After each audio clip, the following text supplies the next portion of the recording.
Hello everyone. So as you all must be knowing that I am making videos on Mughal Empire. So basically I am covering the Mughal Empire series, and up till now I have covered four major rulers of Mughal Sultanate, that is Babur, Humayun, Akbar and Jahangir. So if you haven't checked those videos yet, please do. I'll attach the link of those in the iCard button or in the description box below. You can definitely check them out. And today in this video we shall be proceeding with the fifth greatest ruler of Mughal dynasty, that is Shah Jahan. So now let us quickly see the table of contents that we have. So very foremost we are going to cover the introduction part, that is early life of Shah Jahan, or little bit of background to his early life, let's say.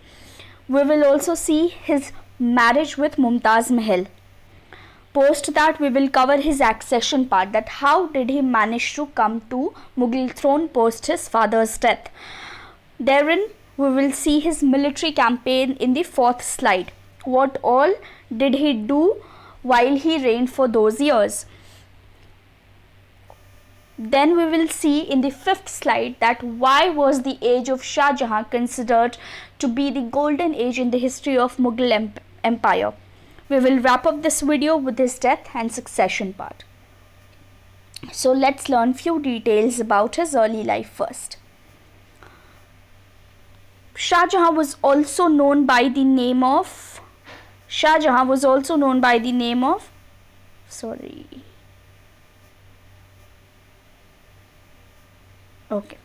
Shah Jahan was also known by the name of Shahabuddin Muhammad Khurram. See, initially he was simply called by the name of Khurram, but later on, after he ascended the Mughal throne, he got his regal name, that was Shahabuddin Muhammad Khurram or Shah Jahan. And he was born on 5th January 1592 to Jahangir and Manavati Bai. Manavati Bai was also named by the name of Jagat Gosai. So you should not be having any confusion out here. Jahangir's reign spanned from 1628 to 1648. This you should remember for sure. That is, he ruled for 30 long years. So if you remember, in my last video I had said that Mughal Empire witnessed the most extraordinary growth and progress during Shah Jahan's reign.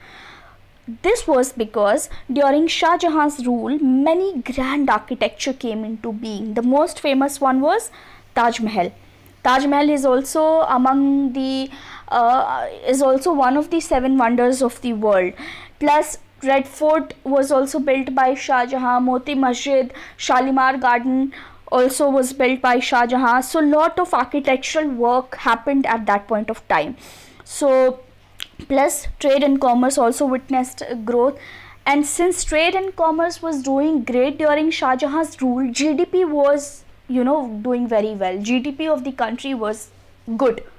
So these were some basic reasons which made Shah Jahan's rule the golden age in the history of Mughal Empire. Now Shah Jahan had many wives, few of them being Izun Nisa, Hasina Begum and the much talked about and the much loved Mumtaz Mahal. Now he was also very dear and favourite to his father Jahangir, and hence he was bestowed with the title of Bahadur Shah Jahan. So while Jahangir was ruling the Mughal dynasty, Shah Jahan had helped him in lot of his administrative affairs. Plus, and owing to those reasons, he became favourite of his father. So he was also bestowed with the title of Bahadur Shah Jahan. Now, as the internet says, Shah Jahan had 4 sons, namely Dara Shikoh, Shah Shuja, Murad Bakhsh and Aurangzeb. However, if you do not know, with Mumtaz Mahal he had 14 children. Now, Akbar really loved Shah Jahan, and when Shah Jahan was born, he somehow predicted that he would become So Akbar had already predicted that Shah Jahan is going to be a great leader of the Mughal Sultanate.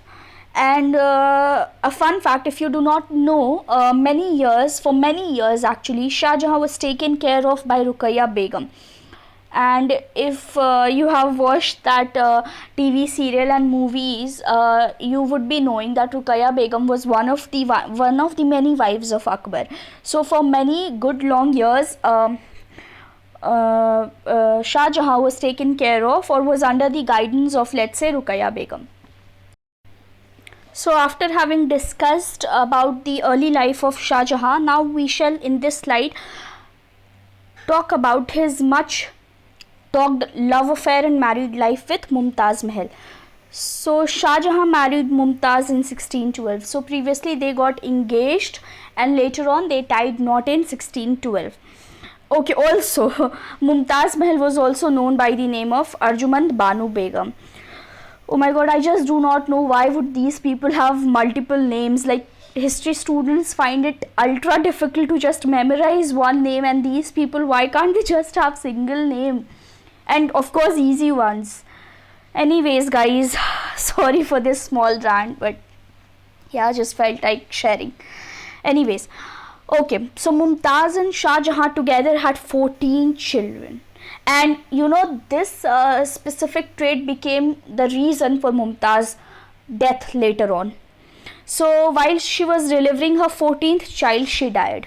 Now Mumtaz died in 1631, and in her loving memory, Shah Jahan ordered the construction of a monument, her tomb, which now is among the 7 wonders of the world, that is Taj Mahal, located at Agra.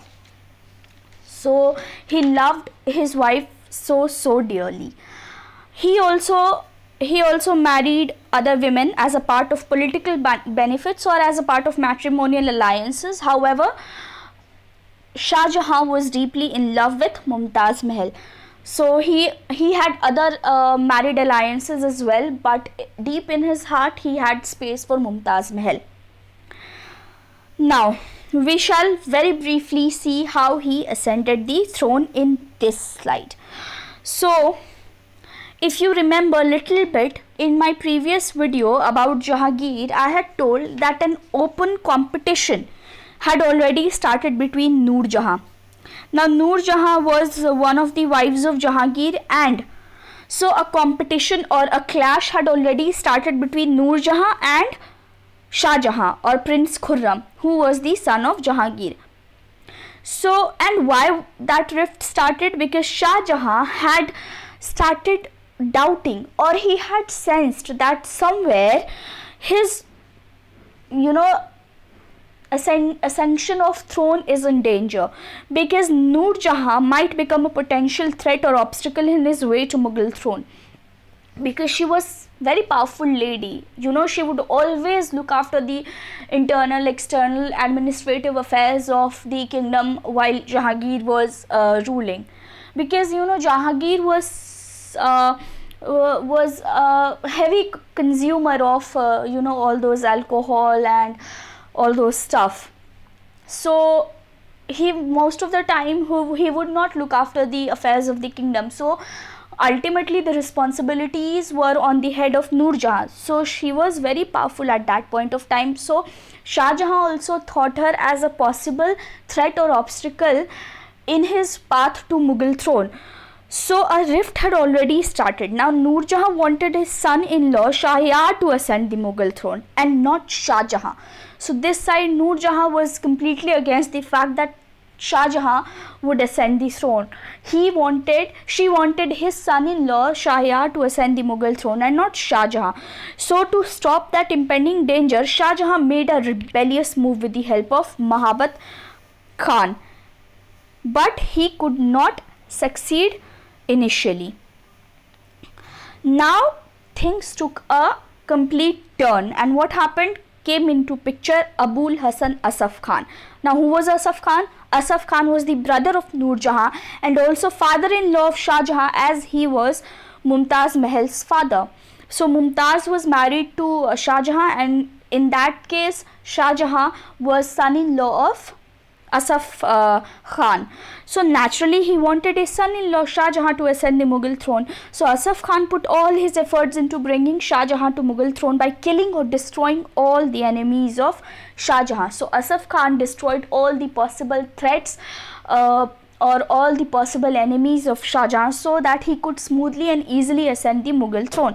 And finally Shah Jahan ascended the Mughal throne in 1628. So both Shah Jahan and Asaf Khan were successful in their endeavors. So this was a brief history to Shah Jahan's accession to Mughal throne.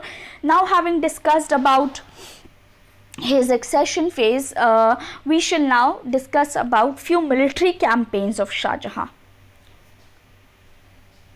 So if you have seen previous videos on Akbar and Jahangir, then you would be knowing that they could not establish their supremacy in southern region, which was later on modified in the case of Shah Jahan, as he went on to capture many areas in the southern region. So among his military campaigns, first was his successful invasion of Ahmednagar and his successful capturing of Nizam Sultan Hussain Shah in the fort of Gwalior. So in 1633, Ahmednagar was successfully came under the domain of or under the control of Shah Jahan. Now in 1636, Shah Jahan also captured Golconda. So he made a strong advancement in that region and captured Golconda. He also brought Bijapur under his territorial domain. Shah Jahan also gave stiff rest. So if you do not know, by 1931, Portuguese had already set their feet in India. So Shah Jahan gave stiff resistance to them as well. So these were few of his military achievements. Now we shall briefly see or understand that why was Shah Jahan's rule considered as the golden period in the history of Mughal dynasty. So let us discuss few pointers for the same. So there are various, there is a printing mistake, please pardon me. So there are various reasons as to why Shah Jahan's reign was known as the golden age in the history of Mughal empire. So first of all, he was a great architect of his time. I mean, many credits come to his name for building some of the greatest historical monuments at that time, and the most iconic ones being the Taj Mahal at Agra, the Red Fort at Delhi, Moti Masjid of Agra, and he was the one who also takes credit of founding the new city of Shahjahanabad. Now during Shah Jahan's rule, so you can see in the picture, now during Shah Jahan's rule, the country's GDP was also doing extremely good, because as I said initially, trade and commerce were flourishing well. So naturally GDP will see an increase. He also constructed many roads. So he also paid attention to the construction of roads, buildings, canals, or anything for the public interest. So he did a lot of work for the welfare of his people. Apart from these prominent reasons, the age is also called the golden age because he worked for the betterment of educational system. He also encouraged and promoted the growth of art and literature. So art and literature alongside also did extremely well during Shah Jahan's rule, and he was a ruler with good administrative capabilities, which was an added advantage. So apart from all these things, he was a leader with good vision and good sensibility. So he was somewhere successful in leading his kingdom to a brighter side. So overall he was successful ruler, and all these reasons made his reign the golden age in the history of Mughal empire. So even if the question comes about the achievement of Shah Jahan, then you can directly write the points mentioned in the slide of golden age. So they are somehow overlapping. So the points are somehow overlapping. So even if the achievements come as a question, you can directly write the points which I mentioned as to why this age was known as the golden age in the history of Mughal empire. Now we shall move on to the last slide about his death and succession. So Shah Jahan fell sick during 1657, and on the top of that, he was also given house arrest by his own son Aurangzeb. So these two reasons became prominent for his death. So Shah Jahan breathed his last in January 1666 at Agra, and thereon he was succeeded by his son Aurangzeb, whom we are going to cover in our next video. So that's a wrap, guys. If you really liked the video, please consider liking it, sharing, commenting if you have any suggestions, and also subscribing to my channel. You can also write to me on my Instagram handle, which I'll be providing in the description box below. If you have any suggestions, please feel free to respond. And yes, thank you.